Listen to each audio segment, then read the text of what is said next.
রাম রাম রাম হরে হরে নময়ং বিষ্ণুপদায় কৃষ্ণপৃষ্ঠায় ভূতলে শ্রীমতে জয় পতাকা স্বামিনীতি নামিনে নম আচার্য পদায় নিতাই কৃপা প্রদায়িনে গৌর কথা ধামোদয় নগরে গ্রাম তারিণে নময়ং বিষ্ণুপদায় কৃষ্ণপৃষ্ঠায় ভূতলে শ্রীমতে ভক্তি বেদান্ত স্বামিনীতি নামিনে নমস্তে সরস্বতী দেবে গৌরবাণী প্রচারিণে নির্বিশেষ শূন্যবাদী পাশ্চাত্য দেশতারিণে জয় শ্রী কৃষ্ণ চৈতন্য প্রভু নিত্যানন্দ শ্রী অদ্বৈত গদাধর শ্রীবাসাদি শ্রী গৌরী ভক্ত বৃন্দ।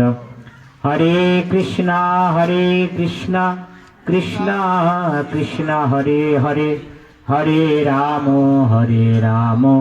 রাম রাম হরে হরে।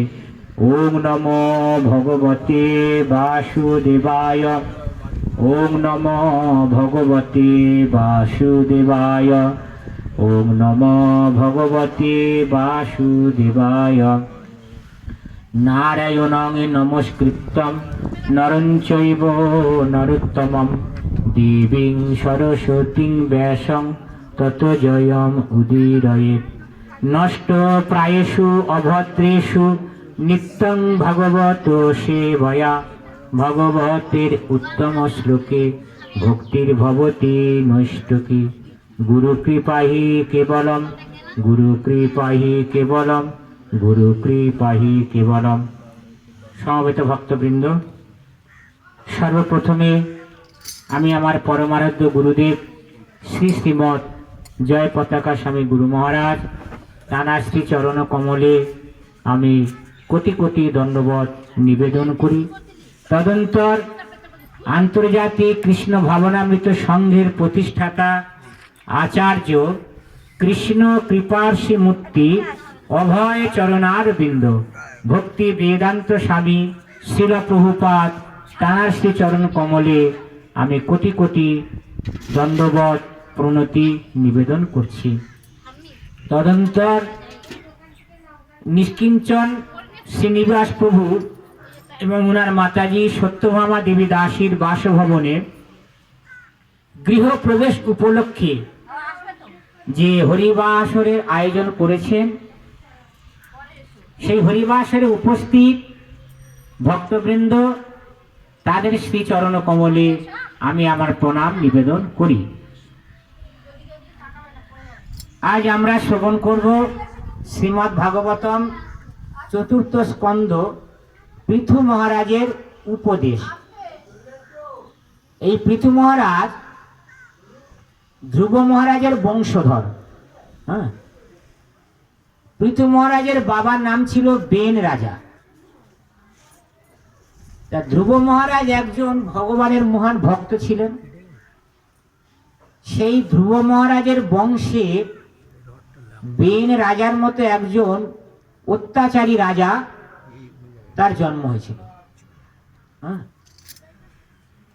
তাহলে প্রশ্ন আসতে পারে যে একজন ভগবানের মহান ভক্ত, তার বংশে কি করে একজন অভক্ত তৈরি হয়, বা সে কেমন অত্যাচারী রাজা, কেন এমন হলো? না, এই বেন রাজার মা তিনি ছিলেন মৃত্যুর কন্যা। অর্থাৎ আমরা বৈদিক সাহিত্যে দেখি যে মার গুণাবলী ছেলে পায় আর বাবার গুণাবলী মেয়ে পায়, এটা সাধারণত। তা বেন রাজার মা তিনি একটু ক্রূর টাইপের ছিলেন বলে তার গর্ভেতে ওই রকম একটা সন্তান এসেছিল। তাই সে বেন যখন রাজা হয় তখন রাজ্যের প্রজারা সবাই অতিষ্ঠ হয়ে গেছে, তার রাজা এত অত্যাচারী। চোর ডাকাত বদমাস এরা সবাই রাজাকে দেখে ভয় পায়। একদিকে সুবিধা হয়েছে কি, যে চোর ডাকাত বদমাস এরা সব রাজার ভয়েতে চুরি করা বন্ধ করে দিয়েছে। এদিক দিয়ে একটা উপকার হয়েছে, কিন্তু সাধারণ প্রজা যারা আছে তারা খুব দুঃখ কষ্ট পাচ্ছে। আর বিশেষ করে এইরকম হরিনাম যজ্ঞ করবে রাজা করতে দেবে না, মানে রাজার রাজত্বে হরিনাম চলবে না। বেন রাজা নিজে বলে অহং ব্রহ্মস্মি, মানে আমি ভগবান, তোমরা আমার খাচ্ছ আর আমার পড়ছো আর অন্যের গুণগান গাইছো। রাজার কাছে যখন পণ্ডিতরা গেল, মুনি ঋষিরা গেল, বৈষ্ণবরা গেল, তখন বেন রাজা বলছে তোমাদের দেখে মনে হচ্ছে যে তোমরা সেই নারীর মতো ব্যবহার করছো যে নারী স্বামীর দেওয়া অন্ন বস্ত্র গ্রহণ করে আর মন থাকে পরপুরুষের কাছে। এইরকম একটা উপমা দিল যে তোমরা আমার খাচ্ছ, আমার পড়ছো, আমার রাজত্বে বাস করছো, আর কে ভগবান তার গুণগান গাইছো। বলে আমি তো ভগবান, আমার পূজা করো, তাহলে তোমাদের সব হয়ে যাবে। এখন মুনি ঋষিরা ব্রাহ্মণরা ভাবছে এ তো দুদিন পরে এমন মানে রাজ্যেতে এমন ফতোয়া জারি করে দেবে যে হরিনাম বন্ধ হয়ে যাবে। আর তখনকার দিনে এই বৈষ্ণব বা ব্রাহ্মণ বা মুনি ঋষিদের বিশাল একটা ক্ষমতা ছিল। তারা পরিকল্পনা করলো কি, যে এমন শাসককে বাঁচিয়ে রাখলে তাহলে সেটা দেশের পক্ষে খুব ক্ষতিকর হবে এবং সাধারণ নাগরিক যারা আছে তারা খুব কষ্ট ভোগ করবে। তাই ব্রাহ্মণরা কি করলেন, একত্রিত হয়ে পরামর্শ করে সেই বেন রাজাকে মেরে ফেললেন। হ্যাঁ, বেন রাজাকে মেরে ফেললেন। মেরে ফেলার পরে কি হলো, তার সারা শরীরটা তো পাপময়, সেই শরীরকে প্রথমে মন্থন করলো। মন্থন করা বোঝেন তো কেমন করে মন্থন করতে হয়? মন্থন করা মানে পিউরিফিকেশন। যেমন একটা বাস্তব উদাহরণ দিচ্ছি, মনে করুন এই যে আপনারা মিলে থেকে সর্ষে তেল কেনেন, তাহলে সরিষাটাকে মন্থন করা হচ্ছে। সরিষাটাকে একটা মেশিনে ফেলে মন্থন করে তাহলে পিউরিফিকেশন করে আপনারা তেলটা পাচ্ছেন। মন্থন ওই রকম, মানে বেন রাজার শরীরটাকে এবারে মন্থন করছে। মন্থন করে প্রথমে কি হলো, ওর শরীরটা ছিল পাপ, তাই প্রথমে যত পাপ ছিল সেই পাপ থেকে একটা পুরুষের জন্ম হলো, তার নাম হলো নিষাদ, এবং সারা শরীরটা তার কালো, চোখ দুটো বড় বড়, দেখলে ভয় পাবে। তাহলে প্রথম মন্থন করে কি হলো, পাপ সব দূর হয়ে গেল। দূর হওয়ার পরে এবার শরীরটা পবিত্র হয়ে গেল। তারপরে ওই বেন রাজাকে ওই ব্রাহ্মণরা মুনি ঋষিরা তার দেহটাকে মন্থন করে তার ডান দিক থেকে একটা পুরুষ সৃষ্টি করলো আর বাঁ দিক থেকে একটা নারী সৃষ্টি করলো। যে পুরুষটা সৃষ্টি হলো ওর নাম হলো পৃথু মহারাজ, আর বাম দিকে একটা নারী সৃষ্টি হলো যার নাম অর্চি। ওই পৃথু মহারাজের সঙ্গে অর্চির বিবাহ হলো। ঠিক আছে, এই পৃথু মহারাজের নাম আপনারা হয়তো শুনেছেন, কাহিনী শুনেছেন কিনা জানি না। ভগবত ভক্তি যে নবদা ভক্তি আছে, নয়বিধা ভক্তি, তার মধ্যে শ্রবণ করে সিদ্ধি লাভ করেছিল কে? শ্রবণে সিদ্ধি লাভ করেছিল পরীক্ষিত মহারাজ। কীর্তনে সিদ্ধি লাভ করেছিল সুখদেব গোস্বামী। আর অর্চন করে সিদ্ধি লাভ করেছিল এই পৃথু মহারাজ। ইনি এত সুন্দর করে ভগবানের অর্চন করত, সেই অর্চনে ভগবান সন্তুষ্ট হয়ে গেছিল। অর্চন করা মানে মনে করুন ভগবানের যখন আরতি হচ্ছে, হ্যাঁ আরতি, আরতিকেই তো অর্চন বলে। যখন আরতি হচ্ছে মনে করুন বাইরে ভক্তরা কীর্তন করছে, আরতি কীর্তন হচ্ছে, ওটাকে তখন অর্চনের অঙ্গ হিসাবে ধরতে, ওই কীর্তনটা অর্চন। ঠিক আছে, মানে আরতির সময় যাহা কিছু হবে সব অর্চন। কিন্তু আরতি বাদ দিয়ে যদি অন্য সময় কীর্তন হয় সেটা আবার কীর্তন, সেটা অর্চন না। তা পৃথু মহারাজ অর্চনেতে সিদ্ধি লাভ করেছিল। সেই পৃথু মহারাজ তার যখন অভিষেক করে ব্রাহ্মণরা বৈষ্ণবরা, তখন স্বর্গের সব দেবতারা এসেছিল। এসে তারা এক একজন এক একটা প্রেজেন্টেশন দিয়েছিল। ঠিক আছে, এগুলো সব ভাগবতের উল্লেখ আছে। যে সেই বৈদিক সংস্কৃতি এখনো সমাজে আছে। কারোর বাড়ি যদি কোনো নতুন বাচ্চার জন্ম হয়, তখন ব্রাহ্মণ বৈষ্ণবদের অনেকে দান করে। হ্যাঁ, কেন না? সন্তানের কল্যাণের জন্য। তা দেবতারা সবাই এসে এক একজন এক একটা প্রেজেন্টেশন দিচ্ছে পৃথু মহারাজকে। তখন কিন্তু উনি একেবারে ছোট, তখনও রাজা হয়নি। কিন্তু এই পৃথু মহারাজ ভগবানের অংশ, ভগবানের সত্তাদেশ অবতার, শাসন শক্তির অবতার। ভগবান তার যত শক্তি এই পৃথু মহারাজকেই দিয়েছিলেন। তা সেই পৃথু মহারাজ পরবর্তীকালে যখন তিনি রাজ সিংহাসনে বসলেন, রাজা হয়েছে, তখনকার পৃথিবীর পরিধি ছিল 7টা মহাদেশ। 7টা মহাদেশের যতটা পরিধি, ততটা পরিধি পৃথু মহারাজ রাজত্ব করত। ঠিক আছে, একটা ব্রহ্মাণ্ড আর কি। তা পৃথু মহারাজ রাজ সিংহাসনে বসেছে, বসে ব্রাহ্মণ বৈষ্ণব যত প্রজা আছে সকলকে ডেকে নিয়ে তাদের উপদেশ দিচ্ছে, যেটাকে বলে পৃথু মহারাজের উপদেশ। হ্যাঁ, তা পৃথু মহারাজের উপদেশ থেকে আমরা অনেক কিছু শিখতে পারবো। তিনি বলছেন, হে প্রজাবৃন্দ, তোমাদের রাজার পারলৌকিক কল্যাণ সাধনের জন্য বর্ণাশ্রম ধর্ম অনুসারে তোমাদের কর্তব্য কর্ম যথাযথভাবে সম্পাদন করা এবং সর্বদা তোমাদের হৃদয়ে ভগবানের কথা চিন্তা করা দরকার। প্রথমে কি বললেন? প্রজাদের, হে প্রজাবৃন্দ, তোমাদের প্রত্যেকের স্ব স্ব ধর্ম পালন করা উচিত।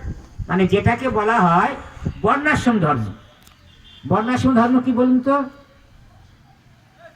আমাদের সমাজে 4ই বর্ণ আছে আর 4ই আশ্রম আছে, তাই তো? 4ই বর্ণ কি কি? 4ই বর্ণ হলো ব্রাহ্মণ, ক্ষত্রিয়, বৈশ্য, শূদ্র। আর 4ই আশ্রম কি? ব্রহ্মচর্য, গার্হস্থ্য, বানপ্রস্থ, সন্ন্যাস। তাহলে হে প্রজাগণ, তোমরা যে যে আশ্রমে আছো সেই সেই আশ্রমে থেকে আপন আপন ধর্ম পালন করো। এটা প্রথম উপদেশ। মানে ব্রাহ্মণ, তার কাজ কি না? ব্রাহ্মণের কাজ হলো যজন, যাজন, পঠন পাঠন, দান প্রতিদান। তোমরা ভাগবত পাঠ করবে, হ্যাঁ, বৈদিক শিক্ষা অর্জন করবে, করে প্রজাদের মধ্যে সেই শিক্ষা বিতরণ করবে। হ্যাঁ, তাহলে ব্রাহ্মণরা ধর্মপরায়ণ হবে, তাই না? ব্রাহ্মণ তিনি ভগবানের শিক্ষা তার প্রজাগণের মধ্যে বিতরণ করবে, এটা ব্রাহ্মণের কাজ। ক্ষত্রিয়ের কাজ কি? দেশকে রক্ষা করা, প্রজাগণকে রক্ষা করা, তাই না? ক্ষত্রিয়, খট যুক্ত ত্রিয়। খট মানে আঘাত, আঘাত থেকে যে রক্ষা করে তাকে বলে ক্ষত্রিয়। বুঝে গেল? এটা ক্ষত্রিয়ের কাজ। আর বৈশ্যর কাজ কি? কৃষি কার্য করা, গোরক্ষা করা, ব্যবসা বাণিজ্য করা। কৃষি, গোরক্ষা, বাণিজ্য বৈশ্য কর্ম স্বভাবজ, এটা বৈশ্যের কাজ। কার্য করা মানে চাষবাস করা, ব্যবসা বাণিজ্য করা, আর গো পালন করা। আর শূদ্রের কাজ কি? বাকি যে 3 সম্প্রদায় আছে তাদেরকে সেবা করা, মানে এক প্রকার শ্রমিক শ্রেণী। শূদ্র মানে শ্রমিক শ্রেণী। কেউ যদি সরকারি চাকরি 50,000 টাকা মাইনে পায়, তাকেও বলা হলো কিন্তু শূদ্র, কারণ সে হলো শ্রমিক। হ্যাঁ, এই বর্ণাশ্রম ধর্ম। আর আশ্রম চারটে আছে। ব্রহ্মচর্য, কেউ ব্রহ্মচর্য পালন করে। গার্হস্থ্য, 1 থেকে 25 বছর ব্রহ্মচর্য পালন করার পরে কেউ যদি এই ব্রহ্মচর্য আশ্রমে থাকতে না পারে, তখন তিনি গুরুদেবের আদেশ নিয়ে তিনি বিবাহ করে গার্হস্থ্য আশ্রম প্রবেশ করতে পারে। তা গার্হস্থ্য আশ্রম 25 থেকে 50 বছর, ঠিক আছে। তারপরে 50 ঊর্ধ্বং বনং ব্রজেত, 50 বছর বয়স হয়ে গেলে সম্পূর্ণরূপে সংসারের দায়িত্ব উপযুক্ত ছেলের হাতে বুঝিয়ে দিয়ে স্বামী স্ত্রী দুজনে মিলেই ভগবানের সেবায় যুক্ত হয়ে যাওয়া। সেই যে আশ্রমটা, সেটাকে বলে বানপ্রস্থ। সংসার মরে যাওয়া পর্যন্ত নয়, শাস্ত্র বলছে, ঠিক আছে। বানপ্রস্থ আশ্রমে গিয়ে সমস্ত কিছু ভগবানের জন্য, 24 ঘন্টা ভগবানের জন্য সময় দিতে হবে। তারপরে 75 বছর বয়স পর্যন্ত চলো বানপ্রস্থ।